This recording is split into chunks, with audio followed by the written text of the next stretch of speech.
Bet tagad svarīga informācija visiem lauksaimniekiem un tiem, kas par tādiem grib kļūt.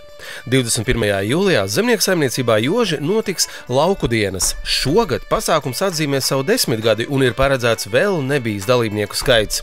Pasākuma galvenais organizators ir kompānija Vāderstad. Sākums 12. lai var arī atbraukt varbūt, kad cilvēki, klienti no kādiem tālākiem reģioniem. Arī nākošā fondu kārta nav aiz kalniem, tā kā es domāju, ka šis varētu būt īstais laiks, kad potenciālie klienti un zemnieki, kam ir plāni par jaunām investīcijām, atbrauktu, paskatītos, izvērtētu, lai pēc tam būtu vieglāk pieņemt lēmumu. Tā kā visi mīļi gaidīti, tātad 21. jūlijā, 12. Jožos.